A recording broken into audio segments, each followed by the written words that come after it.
Opa, tudo bem? Meu nome é Stefano, sou coach de relacionamento e hoje vim trazer uma reflexão que me veio através da leitura de um livro, que foi muito interessante, e de uma formação que eu tenho feito. Tenho feito recentemente uma formação de programação neurolinguística.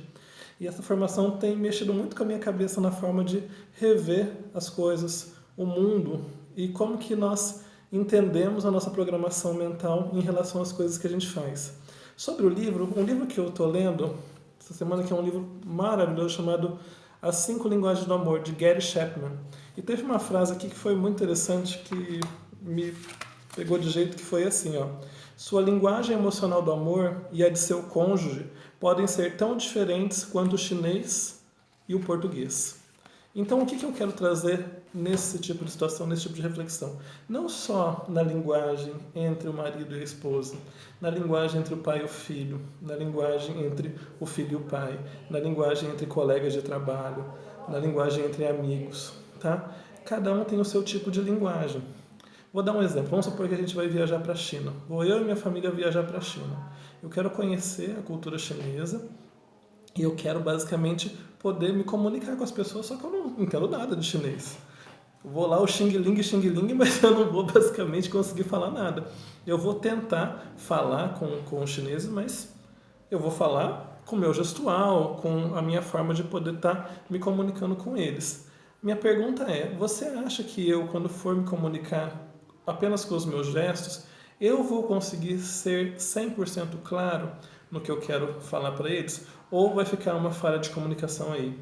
O que o livro coloca, e eu achei interessantíssimo e me fez refletir bastante, é que muitas vezes, quando eu estou com o meu filho, por exemplo, ou quando eu estou com a minha esposa, ou quando eu estou com outro colega, e eu estou conversando, apesar de nós dois falarmos português, no caso, a forma como eu vou me comunicar com ele e a linguagem emocional minha e a linguagem emocional dele é como se eu estivesse, na verdade, falando português e ele chinês. Então, na linguagem emocional, nós não estamos sendo bem compreendidos. Não vai ficar 100% da mensagem bem compreendida.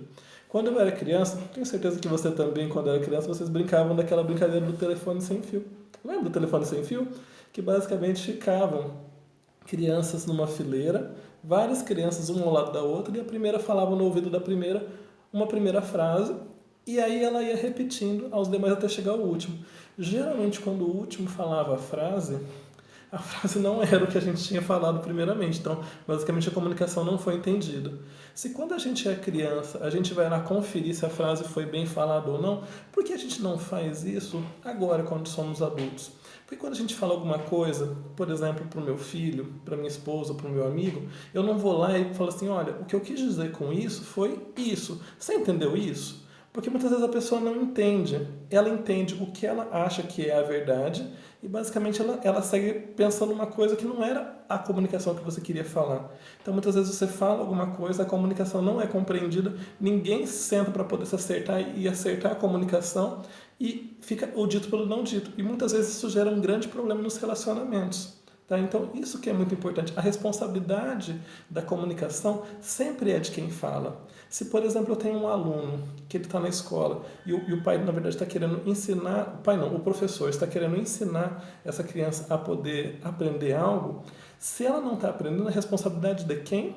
Do professor, tá? Porque existem várias formas de se aprender, várias formas de a gente poder estar aprendendo as coisas, seja pelo sinestésico, seja pelo visual, seja pelo auditivo, são formas de aprender e o professor tem que estar atento a esse tipo de situação, para ver se o aluno não entendeu, a responsabilidade é dele em querer, na verdade, fazer outras formas de aprendizado até que ele consiga efetivamente compreender.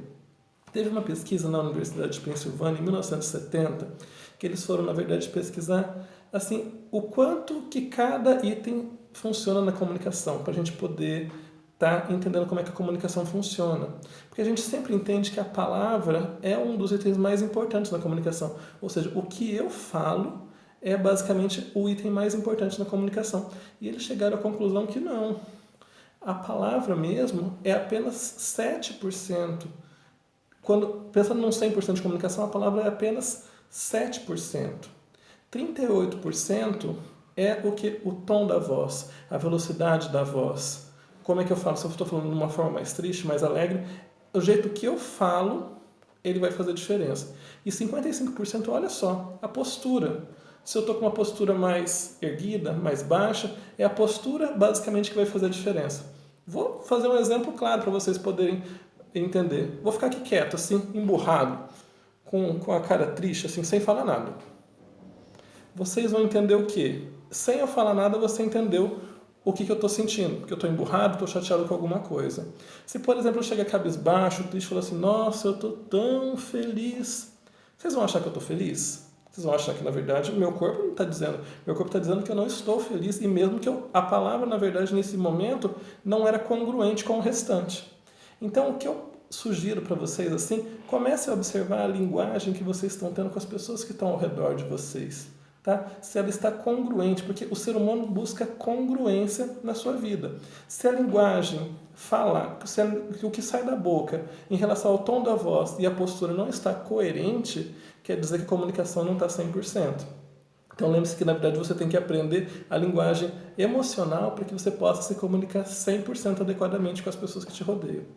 Uma ótima semana, tudo de bom para você. Tchau, tchau.